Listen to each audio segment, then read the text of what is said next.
this afternoon, this evening, this morning, wherever you are. We are delighted to welcome Evan Ross Katz in conversation with Lauren Garroni. Evan Ross Katz is a writer, podcast host, and self-described high-pitched loudmouth whose work has appeared on the pages of GQ, Harper's Bazaar, Rolling Stone, Teen Vogue, and Paper Magazine, where he is a fashion columnist. He is the host of the podcast Shut Up, Evan, and Drop Your Buffs. He is known as the world's preeminent Sarah Michelle Gellar historian and a die-hard Buffy aficionado, according to Vogue, and for being blocked on Twitter by Kim Cattrall in 2017. Apparently she has since unblocked. Good. He was selected as one of Fast Company's most creative people in business in 2021. He's here this afternoon to talk about his new book, Into Every Generation, A Slayer is Born, How Buffy Staked Our Hearts. It is an oral history of the phenomenon that is the TV show, Buffy the Vampire Slayer. It includes interviews with creators of the show, the stars, such as Charisma Carpenter, Anthony Stewart Head, and Sarah Michelle Gellar, and superfans such as Samuel Blair and Stacey Abrams. Somebody please ask a question about Stacey Abrams. Thank you. A book list in a Star Review calls the book a tantalizing and thoroughly engaging tome, a loving look at an influential show. Fans will adore this accessible and juicy read. And actress Kiernan Shipka, star of Mad Men and The Chilling Adventures of Sabrina, so someone who knows a thing or two about cult TV, says, I'm in awe of the way Evan loves Buffy, cares about Buffy, and writes about Buffy. Each chapter reignited my love for the show in a new kind of way. This book is a deep dive and a love letter and a brilliant reminder that a good piece of art can live on far past the series finale.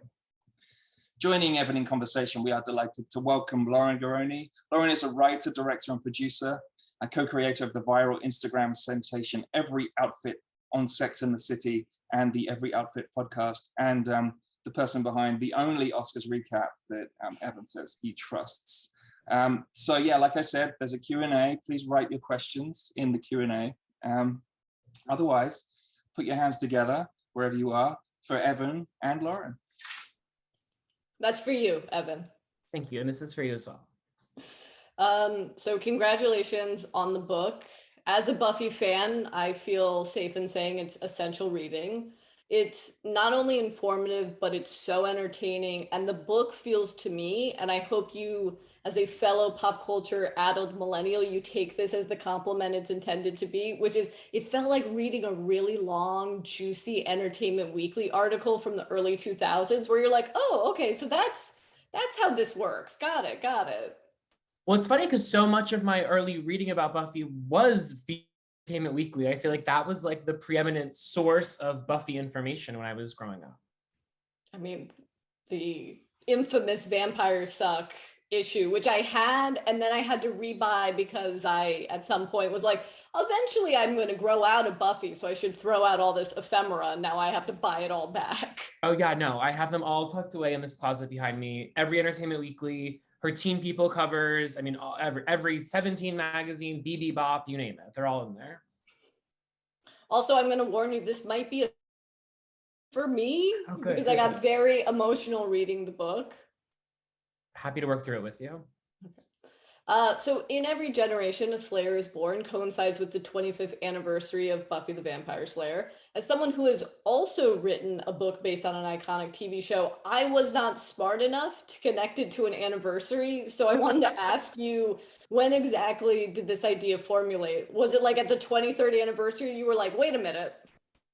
Okay, well, like you, I did not have an inclination at all. It actually really is like happenstance. I got a phone call from an agent wanting me to do a book, and you know, the old adage, write what you know. I had that on the brain, and I know Buffy. It didn't occur to me until midway through the pitching process. So the entire the entire pitch had been written and sent out to prospective publishers, etc. It didn't occur to me till midway through that there was this anniversary. And then I sort of made it part of the pitch and was like, yes. That's why I chose to write this. So really, I wasn't thinking about the anniversary at all. It's just convenient, very convenient. Yeah, lucky on you. Next year is Sex and the City's 25th anniversary. Milestone. Indeed. I think this book did a really good job at pointing out the fact that being a Buffy fan, especially I would say a millennial Buffy fan, is kind of a solitary experience up until recently. Like if I think about it, I don't think I discovered IRL Buffy fans until maybe my mid 20s. And so I was wondering, like, what was your first experience with Buffy fans in the wild? Honestly, it was recent. It was I Right? went to I went to they recreated the Buffy prom at the high school that Buffy took place at a few weeks ago. I had the honor of speaking on a panel there. That was the first time I had been around a group of Buffy fans. I feel like in the case of say like a Sex and the City, I have always immersed myself amongst people that were either familiar with Sex and the City or we'd be in conversation about it. To what you said, like Buffy was always very solitary to me. I obviously knew Buffy fans, but that was my first time being in a room full of Buffy people celebrating the show. And in that sense, I've always felt like somewhat of an outlier in that I'm not really connected to the Buffy fandom the way that I do feel like I am with like a Sex and the City or the White Lotus or Drag Race or Housewives, in which I sort of function as very much within the fan culture. Buffy has been something that's been more enjoyed with me and several friends, but I have not been active on message boards. I don't really go on podcasts and talk about Buffy. It was very something that I didn't know I could share with others until recently. It's kind of the biggest niche thing.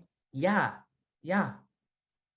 So the book, again, while I was reading it, I'll keep referencing my reading of it, but I just found it such a Herculean task because it's simultaneously historical and chronological, but also deeply personal. Like I think about the scene in High Fidelity where John Cusack's Rob describes organizing his record collection autobiographically. Uh-huh. And I was like, oh, that's what this book reminds me of. So I'm wondering, was that your intention or a byproduct of the writing process? Well, first of all, thank you for getting a High Fidelity reference into this chat. Always. Much appreciated. I don't know. I don't really know. I think that I sort of started to structure it as I went. I was really adamant that I wanted it to be through my perspective on the show. So as much as I knew it was going to be an oral history, I knew that it was going to be subjective. I knew that it was going to be biased. I have a bias. Anytime, and this didn't happen often, but anytime someone would say something that could be construed as negative about Sarah Michelle Gellar, I would immediately strike through it. It was like, that was not going to go into this book. So I relinquished myself of the responsibility of telling the story objectively early on. And then I kind of decided as I was going, I was very stream of conscious. And sometimes I'd be like, oh, I really want to insert, while I'm telling the story about this, I think it's a good time to mention this thing. There's a moment early on in the book when I decide to tell the rules of like vampires, like what vampires can and cannot do. And I was in the middle of typing and it just occurred to me, I was like, oh my God, I haven't explained to the reader the rules of vampires, that they can't go outside during the day and a cross pressed up against them will burn them, etc. And so I just I went as I wrote and sort of tried to keep that stream of consciousness, Entertainment Weekly type flow throughout. It wasn't like a master plan. It just sort of like came together. The one thing I did know is that I wanted the first half to be structured around telling the story of the series. And I knew I wanted the back half to explore the cultural impact and sort of use more of the 2022 or 2021 lens on the back half more than on the front half. That much I knew. Everything else was sort of like, it was very in the moment. Yeah. Yeah, well, and it spoke to you as you were writing it, and that definitely comes through, and it's delightful. But speaking of your writing process, did you have a system where you're like, okay, first I'm going to rewatch the seasons, then interview, then write, or maybe that was the intention, and then everything kind of had to be done in tandem? I'm always rewatching the show. I mean, I take like breaks from it, but so I had watched it pretty recently. I would watch select episodes that were less top of mind for me. I think with Buffy, and I think a lot of Buffy fans know this, it tends to be like remembered for like the really famous episodes. And for me, sometimes it's like the less talked about episodes that I find the most to like sort of mine from them, because the really famous ones have been mined ad nauseum. So I definitely rewatched some of those. I got a DVD player and went into my archive of the DVDs, and I was really immersed in the special features. The DVD commentaries were extremely helpful for obvious reasons, that it was hearing from the creators and the cast, but also the DVDs were done in like, I want to say like mid 2000s. Oh, early mid 2000s. I remember being at a Virgin Megastore the night before season 3 got released, and I could see it behind the counter, and I was like, "Can I buy that?" Wow. They were like, "No." Yeah, but so listening to those was great, because one of the things that was important to me with the book was talking about the show the way it was talked about at the time. I didn't just want to read like 2017 20-year anniversary retrospective pieces. I wanted to go in the Wayback Machine. I wanted to go to the libraries. And what I liked about those commentaries was you got to, I mean, granted, they were years after the show was made, but there was still a freshness of perspective that I really enjoyed. So that, and then like the interviews, it depended. Like some people, I had them right away. Amber Benson, I interviewed in 2020. Like she was like way back when. Sarah and I would be in conversation all the time, sort of, you know, especially in the later part of the process when we got into more of the friendship that we have today. So there wasn't really a rhyme or reason, but the interviews were challenging in that sometimes I would have something written and then I'd get a text message from someone like Danny Strong and be like, actually, I have something else to say. And then also when the Joss allegations came out in March of 2021, that also changed in the sense of like a lot of actors wanted to be re-interviewed. Yeah, we have a question from Liv who asks, were the most recent discussions of Whedon's behavior difficult, challenging, or frightening for you in regards to how this book was put together, or was it something you felt you had the ability to roll with? I didn't really have a choice. I think the question became how big of a topic I wanted it to be in the book. And my rule of thumb with this book, or in conversations about Buffy, or in situations like this in general, is to, one, I wasn't there. So I think that's a really important thing to always be thinking about. But I always take my cues from the women of Buffy. That's always been the case with this book. So I kind of use those conversations to get a sense of how important that topic was to them, dictated how important it was going to be in this book. And so even though there's one chapter called The Joss of It All, in which we break down all of the Joss stuff, you'll see things about Joss sprinkled throughout the book so that by the time you get to the Joss chapter, it's not like, oh, by the way, it's very much set up. I mean, there's an anecdote that always stays with me about Joss Whedon, in between seasons 2 and 3 of Buffy, was asked about Sarah Michelle Gellar's appearance in Cruel Intentions, and he called her performance porny, Porny, just like a really diminishing phrase to use about your leading lady. So stuff like that, I knew that had to be woven in earlier on before it became a central talking point. So I didn't see it as a burden, but yes, it absolutely shifted the book that I thought I was going to be writing. But also, mind you, there were allegations about Joss Whedon, public allegations, as early as 2017. So these allegations did not sideline me. I'd also interviewed Charisma Carpenter for my podcast in 2020, and she revealed a lot of things that are in the book. So again, it didn't sideline me, but it was just a matter of mindfulness about these human beings, what they went through, and how much they wanted it to be a focal point. Yeah, I think from the Sex and the City side of things, like if you're a fan of Sex and the City, you go through a maturation point where you realize Carrie is kind of terrible. And I think for Buffy fans, we have to deal with that with Joss Whedon, or as my mother calls him, Josh Whedon. Every interview that I've done for the past couple of weeks, every single one. And at first I was correcting them and I was like, you know what? Let him be misnamed. And my mom did this. I mean, she started calling him Josh when the Avengers came out. And then when all these allegations came out, I would just be like, that is Josh Whedon behavior. Yes, very much so. But even going back to Liv's question, I think as a Buffy fan, as you get older and when you start rewatching the series, there are a lot of decisions, I would call them. You start to notice a lot of patterns, like Joss's preference to hurt beautiful women under the guise of empowerment. Yeah. Or even, when I was rewatching season 4 recently, and she has her sort of like, she gets to college and she has her first one night stand ever with Parker. the way the show treats like Buffy's coming into her sexuality, I say coming into her sexuality because it's the first time she'd had casual sex. The way that the show second time she ever had sex. Right. And the way that the show shames her for having sexual autonomy is like really strange and annoying. It pisses me off. Yeah, and I think, I mean, I have a core memory of either watching at the time those like after the episodes, the creators talk about it, or maybe it was the DVD after things. But there is this attitude that's like, you know, when you go to college and sleep with a guy and then he's just like terrible and ignores you, which as I got to college is like true, but do we need to do this to Buffy again? Right. They did. They did. I guess, I mean, this is kind of a similar question, but just in doing this, did it change your point of view on the whole artist versus art conversation or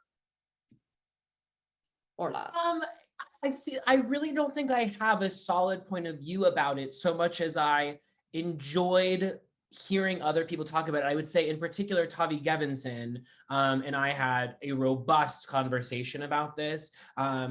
Because as people know, Joss is not the first auteur, I use the air quotes for a reason, the first auteur to have accusations like these come out about him.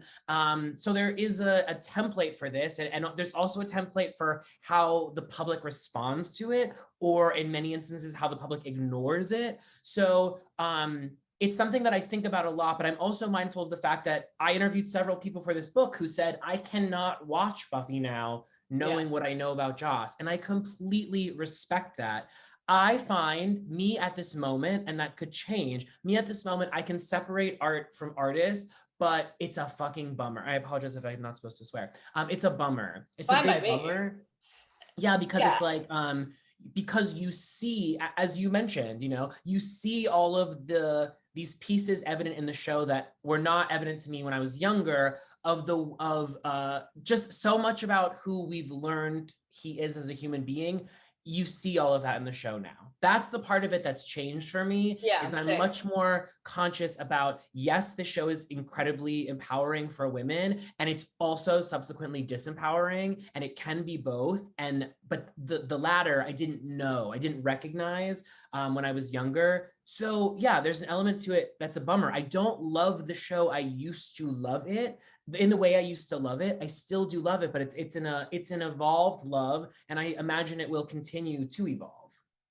Well, going back to what you said a little bit ago about, you know, you go back and watch particular episodes, I have this thought, and another thing that Buffy and Sex and the City sort of have are, they're two shows that began in the 90s that went into the early 2000s, and it's sort of hard to recommend. Like, I tell people to start Sex and the City and Buffy kind of in season 2, because season 1 is very rough. Yeah, and very in a different. way doesn't resemble, the show. But my partner in the account, Chelsea, she's never seen Buffy, and I don't know if I would recommend it to her, because it's something, at least for me, so stewed in nostalgia that I don't know if it would be perceived the same way by someone watching it now. Yeah, it's interesting. So my boyfriend watched it for the first time in quarantine. We are currently on season 6, episode 20. We are he just met Dark Willow. Is this Seeing Red? Which episode's Seeing Red? Seeing Red is episode 19. Yeah, so we're past Seeing Red. Yes, we got to that, although he knew that was coming. But I have found, so I've had certain episodes of the show that I have revisited now, and I've been like, oh my God, this holds up so well. Particularly everything with Buffy and Faith in season 3, and the lesbian subtext, and this idea of like your shadow self. And there's so much in that I would like, to your point, if I were to be like, Chelsea, watch Buffy the first time, I would be like, season 3 is sort of like its own package. However, there have been moments, a lot of which took place in season 6, where I'm like, oh my God, I can't believe a writer came into the writer's room and was comfortable sharing this idea out loud, let alone, you know, filming this. We just got to the sexual assault several episodes ago, and like, I remain so shocked by that. So, and your book does contextualize this, of course you have to talk about it, but it was heartening for me as a fan to hear that no one agreed with that storyline. It still doesn't hold up. I would say now as a writer, as you are, it is not needed. No. And kind of makes no sense. And I think Sarah Michelle Gellar brings up the correct point, which is, isn't Buffy supposed to be stronger than the vampires? Right. Yeah, there are moments like that that just the needle does not get threaded. So all this to say, I do think the show holds up. I tend to, if people are watching for the first time, I will typically curate for them what I think they're going to like the most. But like, it's the same too, like, I'm going to name drop, but I'm going to do it. But I was talking to Ariana Grande because she's never seen the Buffy musical. And I was like trying to think, well, which song do I introduce Ariana Grande to? And I went back and forth between Something to Sing About and Walk Through the Fire. And it's like, I'm constantly in this endeavor catering it to the person. So I'm like, okay, well, Ariana, I was like, she needs something to sing about as her lead in because she's a singer. So I want to give her like she doesn't need a group song. So I tend to sort of take the person and say, okay, do you want a comedic episode? Do you want a dramatic episode? Do you want a special effects heavy episode? But yeah, all this to say, I do think it holds up really nicely. But yes, season 1 is a different show. I mean, for me, it's whenever they drop the Into Every Generation a Slayer is Born, like yeah. I was going to say there's a parallel here. There's so many parallels between Buffy and Sex and the City. It's absolutely crazy. But it's also like when in midway through season 2, when Sex and the City drops the people talking directly to the camera, it's around that same time on Buffy when they drop the Into Every Generation a Slayer is Born. And for me, it's like, for me, it's season 2. Like if I'm in a bummer mood and I just like need some comfort, it'll be like Surprise through Becoming part 2. Oh, yeah. Which I just explained this to my grandmother last night because I had your book and she was like, oh, I remember you liked Buffy. And I was, for whatever reason, I was trying to explain, my grandmother loves romance. So I'm trying to explain to her vampires. And then I'm having to explain the logic in Joss's world of vampires. Which is informed by certain past lore, but adopts its own principles. So it's very interesting. Yeah. And to use Chelsea as an example, my partner in the Sex and the City account who's never seen Buffy, it's like, I know it's silly and I don't want to have to answer to her like, wait, hold on. If his worst curse is being, cursed back with a soul, why would one moment of happiness take it away? It's like, because they decided to do this somewhere in season 2. I don't care. I love it. Right. The one thing, though, that I really do like about season 2 that I think is still to this day very unique is the way it dignifies the emotional journey of the character of Buffy while also feeling like she feels very much 17 in her journey. And, I feel like so many, I watch shows like Euphoria today, which I love, but I'm just kind of like, I'm watching adults that are playing high schoolers acting like adults. There's a lot of like, mental gymnastics I have to do to like sort of understand it. I don't register them as kids when I watch the show. And when I watch Buffy, especially in season 2 and everything she goes through with Angel, it really does feel like a teen experiencing their first love, their first heartbreak. I feel it in a very visceral way that I don't get from a lot of other teen or genre shows. I mean, I could make the argument that I don't know if they topped season 2 just from the sense of like tying the monster of the week of it all with the emotional, like just going from Angel to Angelus. I don't know if they ever reached that conceptually with a villain. I would concur. So what do you think the best season of Buffy is? And then this is a twofold question. And then personally, what is your favorite season? Because those can be different things. You can have a personal favorite versus like, okay, artistically, this was probably the strongest. Yeah. Well, I would agree. I would say the best season of Buffy is season 2. For all the reasons you mentioned. I just feel like it has that arc that it ties together so cohesively. It also develops the other characters in her orbit really well. So for instance, when Jenny Calendar, who's like 10th on the call sheet, dies, you feel it so much. Also, not for nothing, the fact that you have Giles, it's a teen show, and you have this random, like sort of like adult mentor figure. And I remember as a teen feeling so much for him for the loss of his girlfriend. Like, it was just, I remember that feeling. And so I was just so invested in so many of the characters in season 2. They were so nicely developed. And I think it did a really great job throughout the Angelus plot of still doing Monster of the Week episodes, which I really thought, like, it did that masterful thing that Buffy does, where it's not just one plot driven. It can do a random episode. I'm thinking of I Only Have Eyes for You, for instance, Oh, which I is rewatched that like 2 months ago. It's so which is good. Monster of the Week, but also advances the seasonal arc. So I think that. And then my favorite season of Buffy by far is season 3. Faith is my favorite character on Buffy ever. Eliza Dushku is my favorite actor on the show outside of Sarah Michelle Gellar. And I don't think there is a single bad episode in season 3. I also think Allison Hannigan's costumes in season 3, Sarah Michelle Gellar's hair in season 3, Nicholas Brendan, dare I say, was very attractive in season 3. I just think that, like, and also Seth Green as a main cast member, like, it had so many ingredients that made for, a perfect season. I think I talked about this on the podcast in reference to Euphoria. I was referencing how they dealt with getting Seth Green back in season 3, because technically he's a year older than everyone, and yet they're seniors. And it's just as easy as like, remember when I flunked out of my classes? Yeah. Remember when I didn't go to summer school? Yeah. That's it. Great. And it's like, yeah, works. And he was actually one of my favorite interviews. He was really hard to get because he doesn't typically do Buffy interviews, and Sarah had to intervene. And I had always wondered why he left the show 6 episodes into season 4. It just seemed so odd. And so I have to say, from the writer's perspective, that insight, like getting that question answered all these years later, that and Anthony Stewart Head not continuing on as a full-time cast member in season 6, getting those 2 questions answered was just really like cathartic, not even as a book writer, but just as like a fan of the show.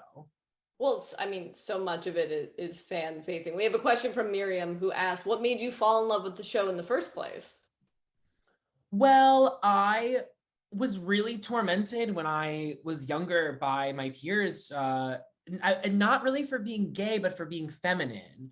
And so Buffy was this show that I discovered. I was way too young to be watching it. I would go home when I would watch it, and same. Yeah. And here was this young girl who was so powerful, but also made me laugh. And she was so beautiful, but she didn't, like, her beauty was not something that she moved through the world, like, knowing. It's funny. Sometimes Buffy is perceived in the show as like the hot person that she is, but other times she's sort of perceived to be like a nerd. Like, it's very interesting. But I just related to that, like, outsider quality of like this band of misfits that found one another, but even though they were sort of teased in school, they were the ones going out at night and saving the world. And obviously that was not my trajectory, but I love the fantasy element of that. And I found that Buffy enriched my imagination so much as a kid, because I'm not someone that was watching, even to this day, I'm not really into supernatural. I like horror movies, but I'm not really into supernatural. Yeah. But I like that it sort of tested my imagination, and it gave me a world to live in which it's like, being an outsider was cool, queer was powerful. It just instilled a lot of things in me, and nothing more than language. Like, it changed the way I spoke. I adopted Buffy's speak into my everyday life, and that did something for me. It made, like, speaking and language became so much more fun for me thanks to Buffy.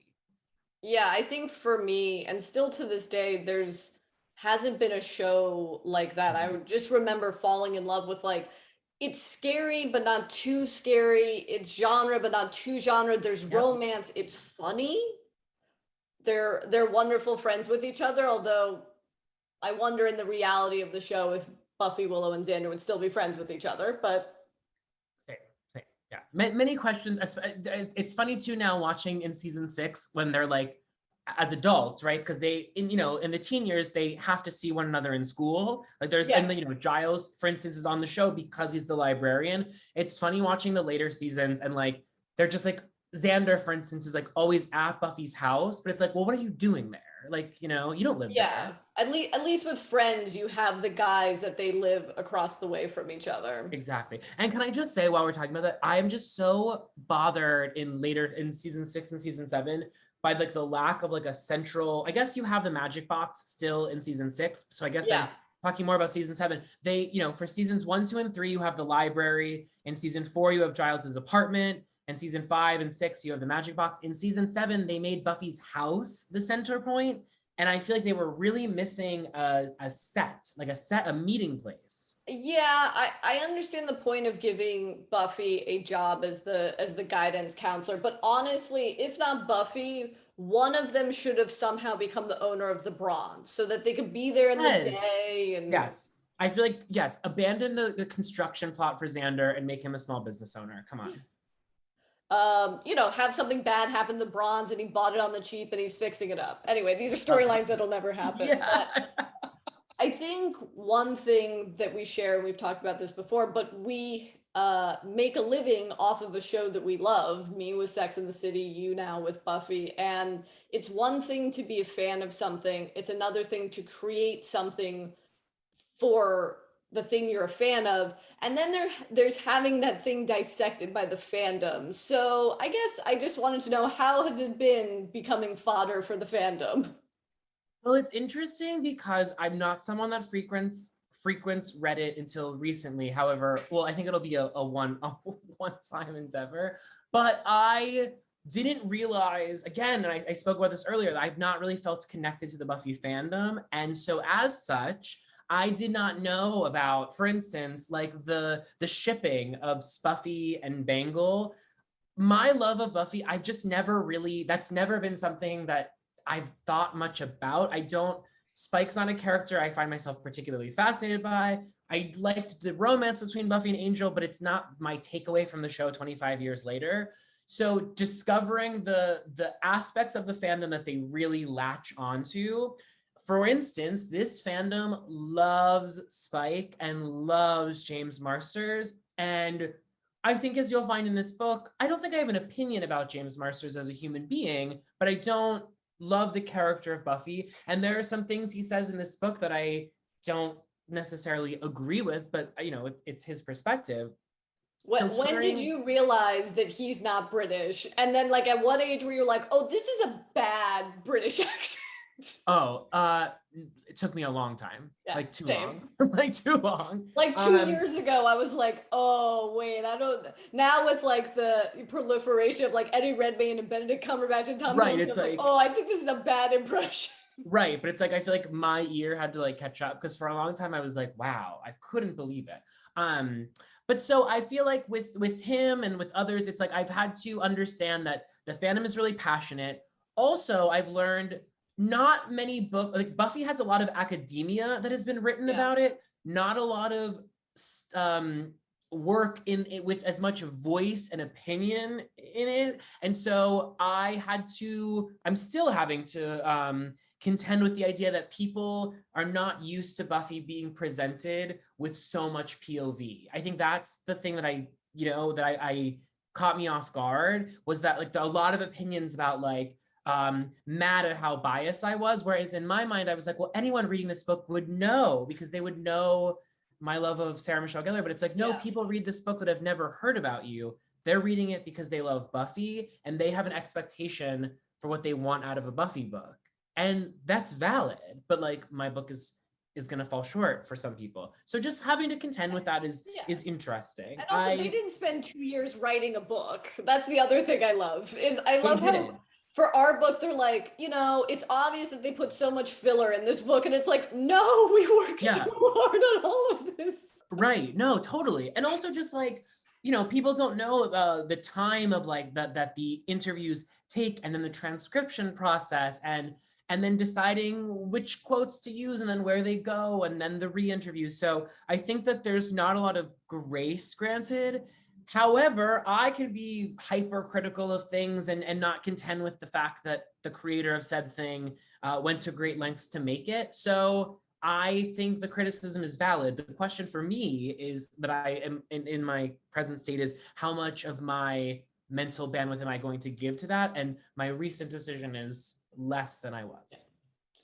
Well, this sort of answers one thing I wanted to ask you, because you not only interviewed known Buffy stan Stacey Abrams, but you reference her iconic tweet where she says, Angel was the right boyfriend for Buffy coming into her power. Spike was the right man to be with as she became the power. And so I was going to ask if you agree, but because I found that so curious, because I was like, oh, he doesn't really give his opinion about who Buffy should be with. I like her single. Yeah. Like, I mean, it happens infrequently in the book, but like, I would have loved like a little bit more of like Buffy, like in a dating more casually. I mean, outside of Angel, Riley, and Spike, we have Parker, and then we have Scott Hope in season 3, and then we have Owen, who she goes on the date with in season 1. Outside of that, oh wait, there's also the guy that that Cordelia tries to set her up with in Reptile Boy. Outside of that, though, who's like the college guy. There's also that time they go to a college party and get drugged. But we don't really get a lot of like Buffy dating, which I think I would have enjoyed. It's just very much she's always in like these like very heavy romances. So if I had to choose between Buffy, Angel, and Spike, I would choose Angel, just because I felt like he was around the least out of all of them. So she was able to sort of, you know, go to school, and he wasn't in her life as like they were only able to see each other at night. But at the end of the day, it's like Buffy single or Buffy and Faith. Yeah, it's interesting because we get a lot of flack and we've also made a living off of pointing out Sex and the City's flaws, but we like to remind people that it only seems outdated because it was able to push the needle forward. And, you know, we live in a very throw the baby out with the bathwater culture, but yes. I do feel like Buffy did more good than bad, despite its creator's character defects, in pushing the narrative forward of a flawed female action hero. But also, it is impressive that they didn't she didn't end up with a guy. She does end up single, which I enjoy. And then there's if you went off to watch Angel, there's that episode where they go to Rome on a private jet, and then... Oh my God, I am so grateful, because they tried to get Sarah Michelle Gellar for that episode. Yeah. And she declined. Scheduling issues. And I'm very grateful for that. Yeah. Yeah, we don't need that. No. But also, as much as that's great that she ends up single, she does say she loves Spike and is essentially rejected by the person that she loves in the final episode. So I don't love that. Like, yes, she's ultimately single, but if she had it her way, she would be with Spike. But Spike's like, you don't love me. So it's interesting because for me, I am a Buffy Angel girl, but also it's like, as I'm an adult, it's sort of like Cast and Amber for me, because like as an adult, I'm like, oh yeah, that Angel seems like a bummer, but like nostalgic me just wants to live in that moment of being an adolescent thinking they could be together. But I was recently going back, because kind of how I judge fandom when I get into a fandom or just to see how things are going is I just like look at fan fiction. I'm like, who are we shipping? What are we doing? And like, I mean, to this day, people are writing Buffy fan fiction and figuring out how they could be married and have children and all of that stuff. Yes. Also, there's a lot of gay erotica about Spike and Angel. Oh yeah, of course. Love that. I mean, and they kind of toyed with them on Angel season 5. They would make a little like jokes about the fact that they had a little bit of a, I guess you would call it a bromance in the 2003 parlance. It seems like, especially in Angel, when they would show the kind of flashbacks or whatever that episode was, that it was like they did Buffy and they showed Spike's past, and then they did it in the Angel episode, that like now we would call, like, they were clearly Drusilla, Darla, Angelus, and Spike were in a polyamorous relationship. Yeah. I mean, that's one of those aspects that you're kind of like, oh, if we could go back and revisit this show, there are so many things like that I think would be really fun to like dig into more.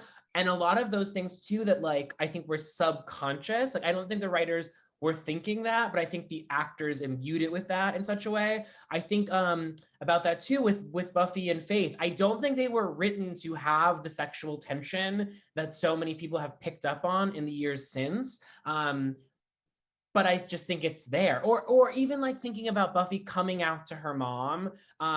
As much as queer people pick that up as like, you know, sort of and related to that idea of like a coming out that so many queer people have to do with their family members, I don't think it was written as that. I think it's just queer people discovered that and sort of claimed it as ours. But I don't think Joss was sitting there being like, I'm gonna, you know, make this a metaphor about homosexuality. It's like Joss, as intelligent as Joss is, there are a lot of happy accidents when it comes to Buffy.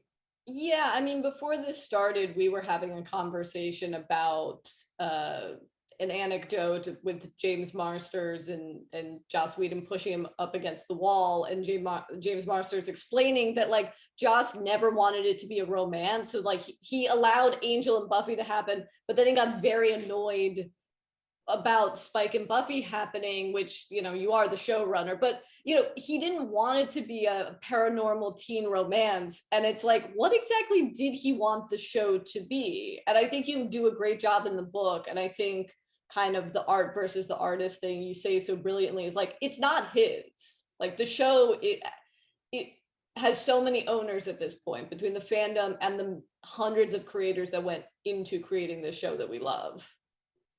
Well, what's interesting too is like it's not his, and one of the most interesting things that I discovered throughout this process is how much of it is his as well as not his. There's a moment I was talking to Jane Espenson, who's one of the writers on the show, and I was talking about an episode, Earshot, which many people will know as the episode that had the school shooting and or there was a gun in a school and it got that was so clearly inspired by the 1950s bell tower incident.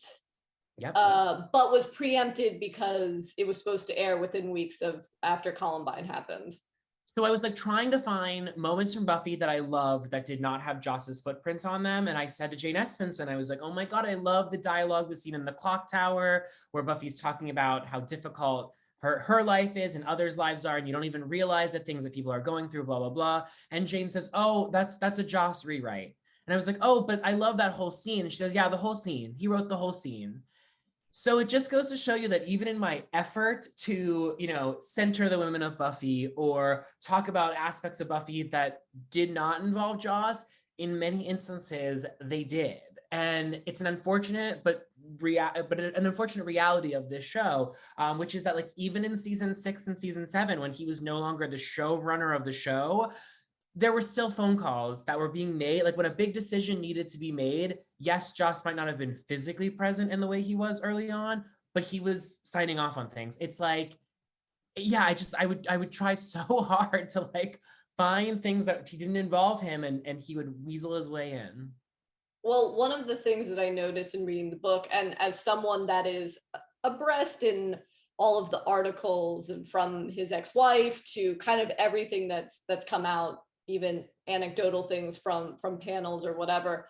But with your book, you really understand more than ever how corrosive and pathological his behavior is, and an undercurrent, as gossipy and lovely as the book is, there is an undercurrent in this book of the cast and crew still processing trauma. And so I just wanted to ask you, like, what effect did that have on you personally when writing the book?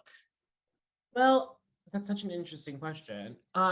It made me fiercely protective of these women in particular, because I think that there's sort of an unspoken rule with this cast, where they look to Sarah to signal to them whether or not they're going to be involved in things. There's a reason why Sarah is seldom involved in things. Seth Green only did this interview for this book because Sarah gave the sign off. Same thing with Emma Caulfield. She was a no until Sarah went to her and said, you should do this book. And all of that to say that I think they sort of look to her as like the signal. And she admits the fact that she is still processing a lot of what happened. She was a teenager when she began working on this show, a teenager who had been in the industry for over a decade. Sarah Michelle Gellar was sued by McDonald's at 6 years old. Like she the Burger King commercial. Yeah, excuse me. Yes. No, sued by McDonald's. By McDonald's because of the Burger King commercial. Yeah. Yeah. So like, a show business child, won an Emmy Award at 15 years old, like has been in this industry forever, and then is a part of this show that was a huge part of her life for 7 years, that was exhausting. They called it Buffy the Weekend Slayer, as I talk about in the book, because they were always working. And a lot of them, I feel like, with charisma coming forward so bravely as she did, I think it, for some of them, and I'm not speaking, these are things that they've said, and many of them in the book, but like, I think for a lot of them, her coming forward unlocked memories for them that they didn't even have access to before, because they had either pushed them aside or buried them or what have you.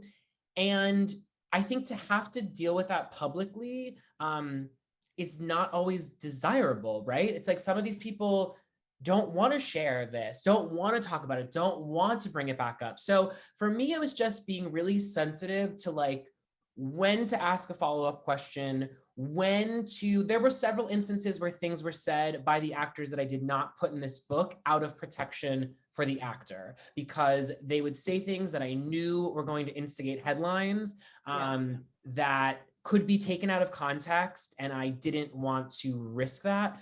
I even said to Sarah when she made the comment to me about that she wanted Zendaya to play her if there was a reboot, which she did, by the way, I led her into that question, but I said to her at the time, I was like, like that's going to be a pickup. Or when I asked her about her air quotes feuding with Allison Hannigan, I was like, that's going to get a pickup. So just sensitivities around what I was okay with getting a pickup and when I wanted to protect the actors, particularly the women, because I feel like they were doing me a big service by speaking to me so frankly, and I wanted to be mindful of that always.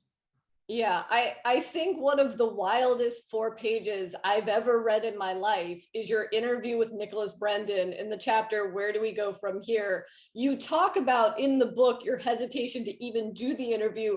Was there a hesitation to put it in the book? Because look, I love the goss that he hates David Boreanaz and David Boreanaz hates him, but I was also like, should I be reading this? Should I know this? Yeah, I still go back and forth about it, to be honest with you. It's one of the, well, as you'll see, whenever I do any list of like the cast members that I interviewed for this book, he's always in the end. Like I always say Sarah Michelle Gellar, and then I try and do Charisma Carpenter second, despite the fact that she was only in 56 episodes. I think 55 actually. So I definitely did not want to like front load his involvement by any means. In my mind, he is in 143 of 144 episodes of this show. He has a better memory of his experience on this show than many of the people involved.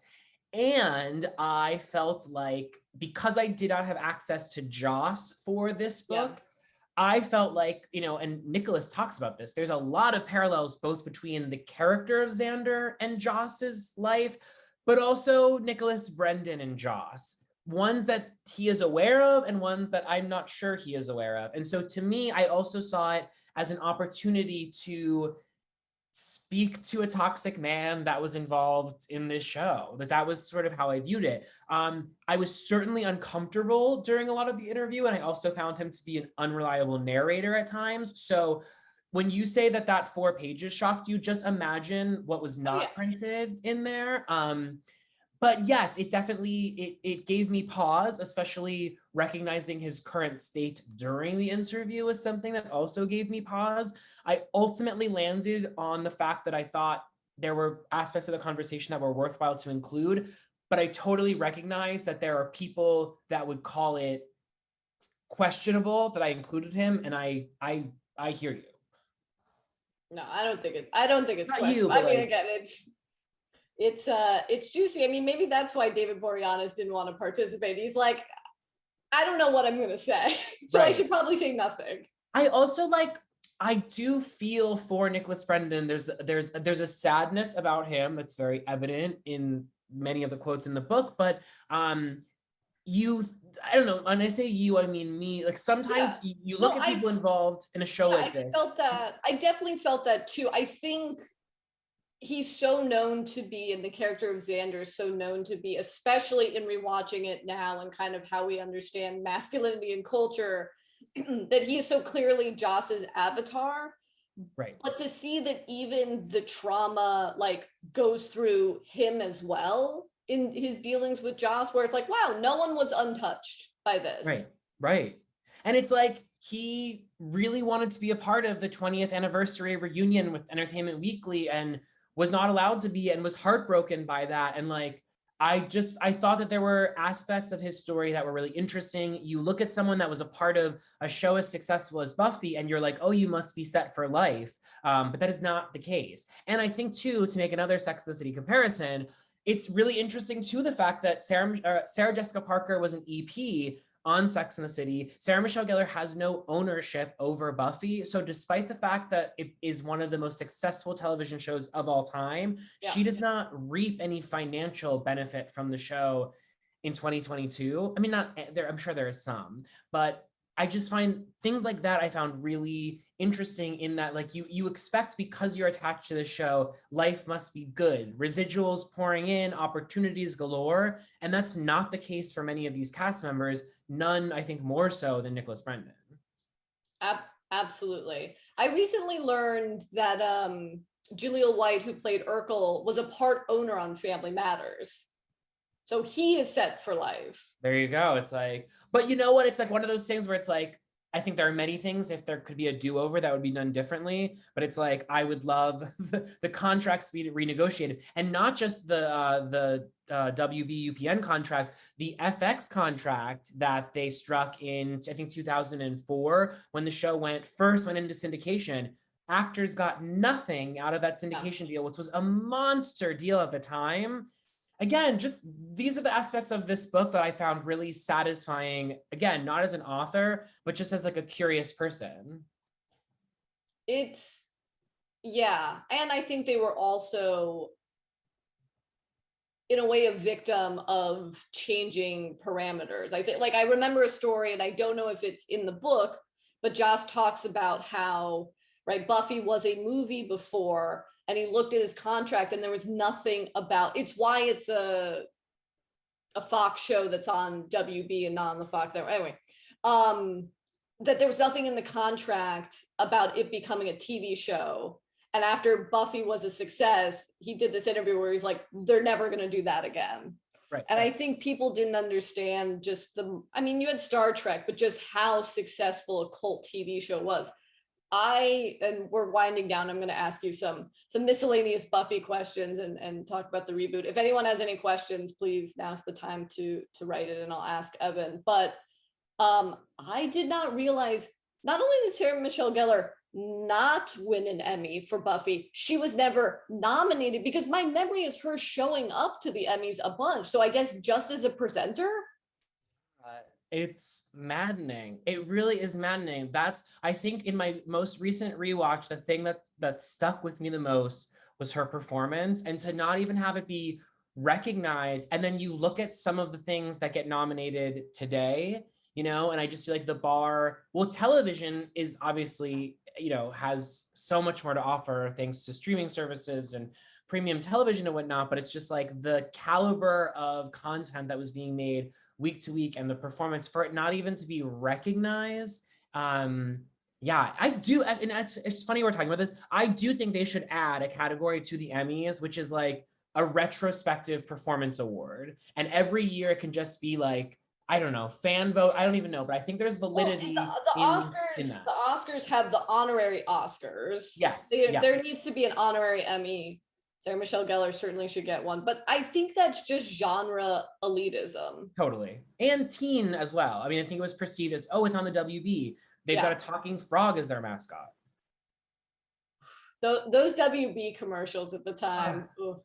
If anyone hasn't seen them, they're on YouTube. Yeah, they're on YouTube. And I pull them down, I rip them as soon as they come up, because who knows how long they'll still be there. You got to have them. You got to own them. So just a logic question about Buffy.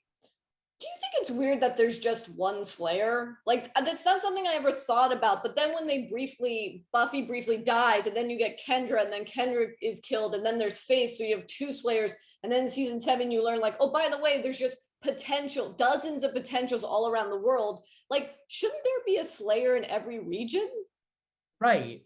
Also, I mean, I have so many questions too. It's like, okay, so yes, I understand the Hellmouth is in Sunnydale, it's the mouth of hell. Yeah. But why don't all the vampires just decide to like relocate or spread out? Why is everyone hanging out on the Hellmouth? Like, what is the benefit to staying there? But yes, to your point, it's like, clearly there are vampires everywhere. I mean, so why wouldn't they activate all the potential slayers? Like, it's like, if there's the possibility of having more protection in the world, why not have it? Yeah, I've always had a lot of questions with the logic of Slayer. Also, and I talk about this in the book, but like she dies in season 1, but like she's resuscitated by mouth to mouth. Which, I mean, this is like a Black Mirror version of Buffy, but it's like, then wouldn't Buffy try to like briefly die so there could be like 7 of her and maybe she could have a It's normal like, just life? keep dying, girl, keep dying. Yeah. So we have a question from EJ's that is just asking about a reboot. Obviously, the title Buffy is so well known, but like, basically, does it have to be Buffy? Can the Slayerverse stand on its own? Sarah Michelle Gellar just is Buffy, and I agree. I think there could be a Slayer extended universe, since we love extended universes now. Yeah, we sure do. Yes, I think it totally could be. I mean, I do like the idea of like Buffy being retired and getting the phone call. And I say Buffy, like Sarah Michelle Gellar is who I'm envisioning here, getting the phone call and needing to like be the Giles to another Slayer. I feel like that's like sort of an obvious something. I don't love the idea of Buffy existing without Sarah Michelle Gellar. I also don't particularly want a reboot. I'm not really keen on reboot culture.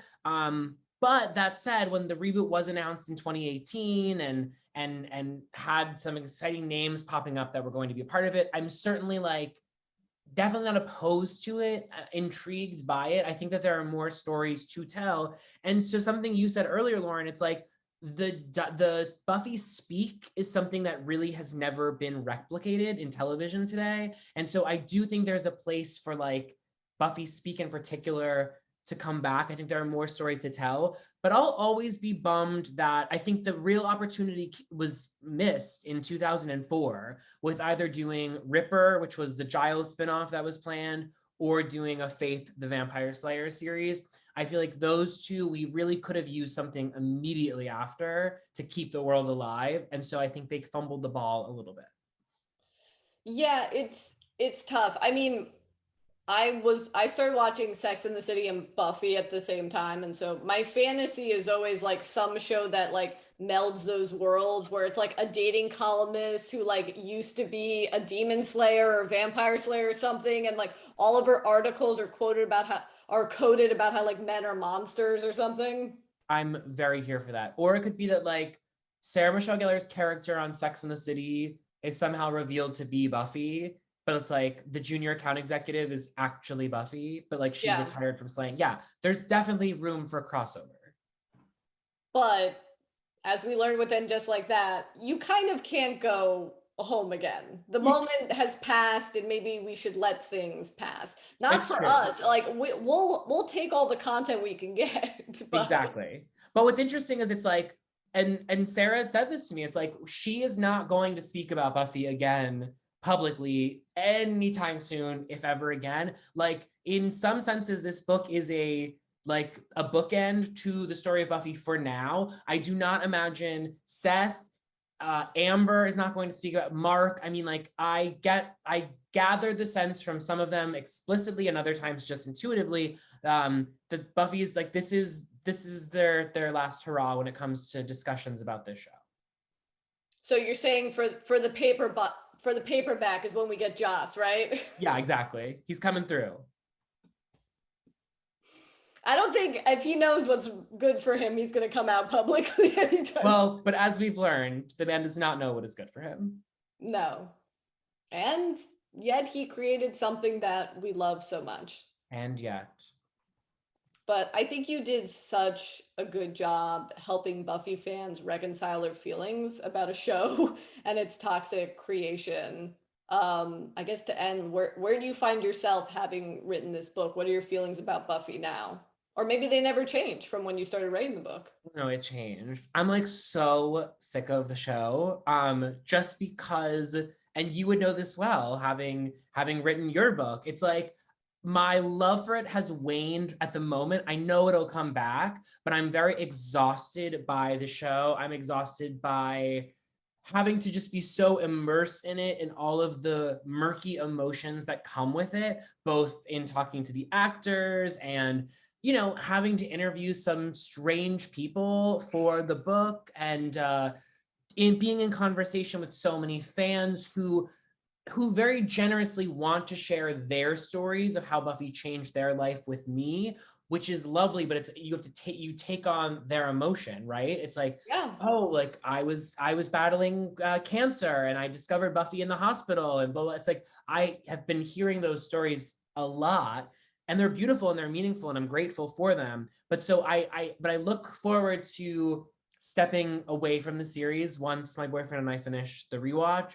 and taking a break from the show. I have a deep amount of sympathy for not just the Buffy actors, but like actors in general that have a stake in a piece of pop culture that has an ongoing fandom, that have to talk about something from their past for the rest of their life. As wonderful as it is, and it's a gift, it's a gift and a curse in many ways, and I understand that more now than ever. Oh, it's definitely a double-edged sword for sure. I Right. realized why I started rewatching Buffy. It's because I needed something else to watch when we were doing the And Just Like That rewatch episodes. I was so steeped in that. I was like, I just need to go back to season 2 of Buffy to get my mind off of this. Yeah, that makes sense. I do think though, it's like, I do think Chelsea should try Buffy, and I would very much enjoy you guys doing a recap of like a single Buffy episode. I think would be very, very fun, especially from your perspective and hers coming together. I've had this thought, but it's like, do I make her watch it's gonna have to be 2 episodes, right? It's like, do I make her watch Surprise into Innocence? Do I make her watch Becoming Part 1 and 2? I think a good episode to make her watch, but I don't know if she would understand the context, which might low-key be the best episode of season 4, is when they do the body switch. That's my favorite episode of all time. Yeah. It's But that requires a little bit of context. That's maybe not. I don't know. My point is, it's like, I think there'd be something fun in, you're the expert, she's the novice. Yeah. I would be curious. It's like, can someone that's never seen the show, that's an experiment worth trying to me. It's like, can she take meaning from it knowing nothing about it? But I agree with you. The body swap, very underrated. When people talk about best episodes of Buffy, you don't hear that one quite enough. We have a question from Beth who said, what did you think about your book encouraged the cast and crew to talk about Buffy, and do you get a sense of how much the show still means to them? I think reading the book, you get a sense of how much Buffy still means to everyone. I think actually having time away and the internet still loving it 15 years later, I think gives them credence of like, oh wow, we did something special. It wasn't just a TV show. We did something that's at this point now going to stand the test of time.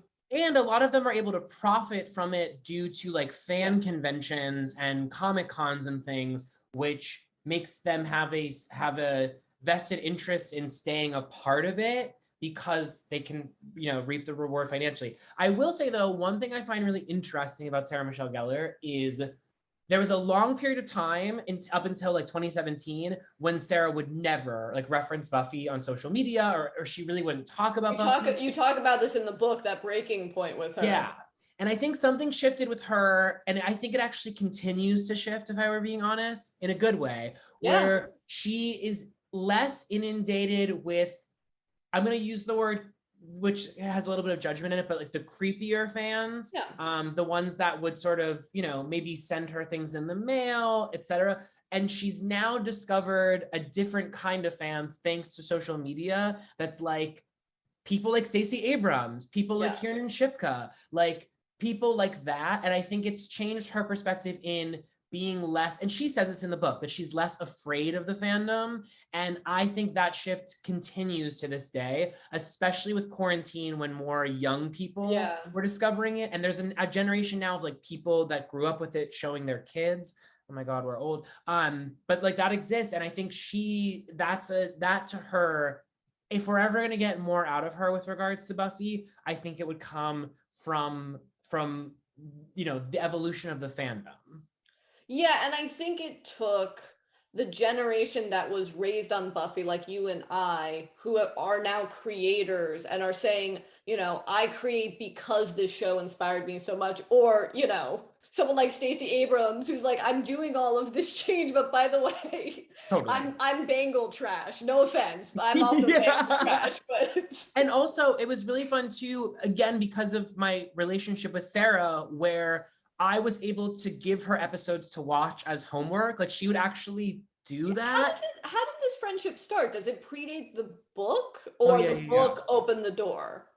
It's so random. I'll keep it very brief. But basically, she had launched a food company called Food Stirs in 2016. Oh, I remember. It was in Gelson's in Los Angeles, where I live. Yes. And our mutual friend Eric texted me, and he's like, it was opening. They were having them in store at Whole Foods in Williamsburg. The Whole Foods in Williamsburg had just opened, and Sarah Michelle Gellar wanted someone to take pictures of Food Stirs at Whole Foods. So Eric texted me, so I rushed my ass to Whole Foods. I rearranged the entire section, took a bunch of photos for her, sent them to Eric. She sent me an email thanking me for it, and that's when like my world shifted. And then we met in person at Watch What Happens Live in 2017. Andy Cohen introduced her and I, and that's like how it began. But we didn't really become friends until like 2 years ago was when it began. But anyway, I bring that up just because it allowed me, it's like, instead of me being like, oh, do you remember when this happened? And the answer would always be like, I don't remember that. I'd be like, okay, well, I want you, before we talk tomorrow. Her and Sarah Jessica Parker, very similar that way. That might be just also working 18-hour days, 6 days a week for 6 years. They're like, I don't know. On a show 20 plus years ago. Yeah. But it was fun that she was down to be like, I could give her the homework and be like, I want you to rewatch this. Because like, for instance, I really wanted her to watch the Prophecy Girl again, because I really wanted her to see her performance, the season 1 finale. I was gonna say last episode, season 1. No, well, now I'm curious, and I swear, Powell Books people, I will wrap this up, but like now I'm so curious, what episodes did you ask her to rewatch? So I had her rewatch Prophecy Girl without question. I had her rewatch Band Candy. I had her rewatch you don't have to say Band Candy with a question mark. If it's a season 3 episode, I'm like, I'm there. But you weren't making her rewatch what was it, Gingerbread Men or what? Oh my god, Gingerbread. Oh my god, how funny. I had her rewatch Who Are You from season 4. Yeah. And then there would just be, sometimes I would send her a YouTube video or something that I saw of like a scene or something that I wanted to have her rewatch. But also, fortunately, she was rewatching it with her daughter and her son during COVID. They had never seen it. So she was also, I found her at a really good time to have the conversation.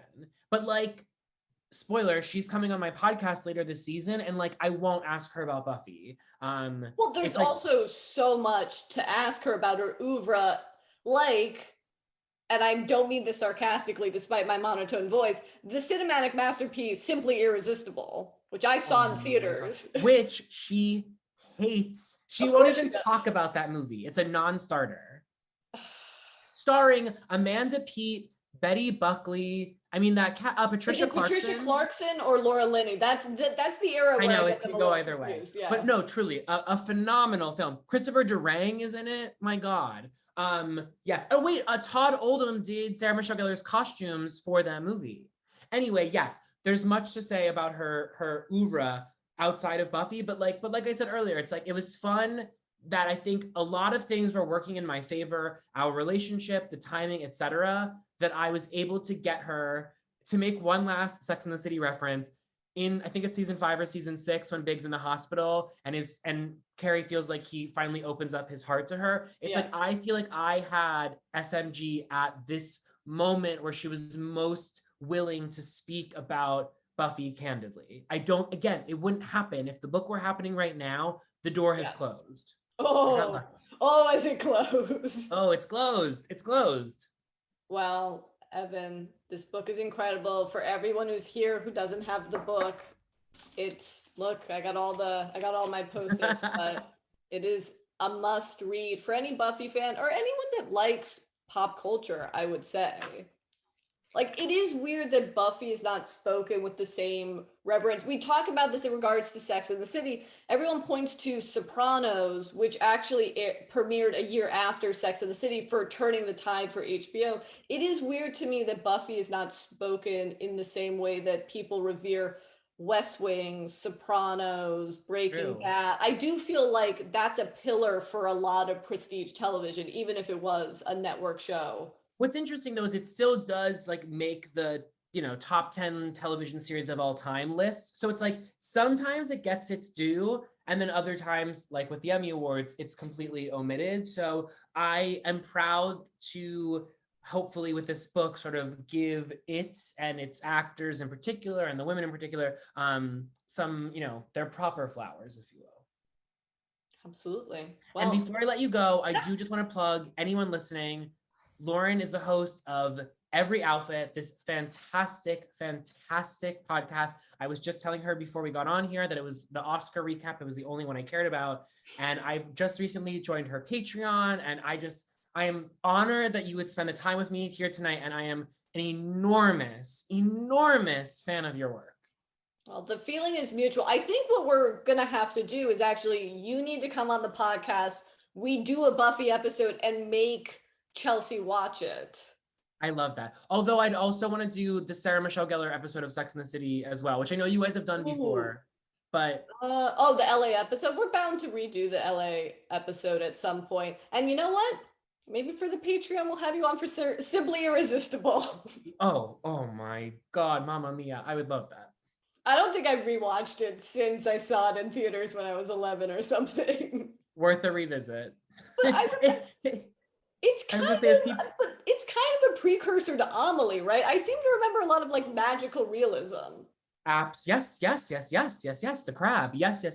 No, if people gained nothing from this conversation tonight, let it be Simply Irresistible, a must-watch film. And the one thing I can bring up with Sarah Michelle Gellar that makes her like actually annoyed with me.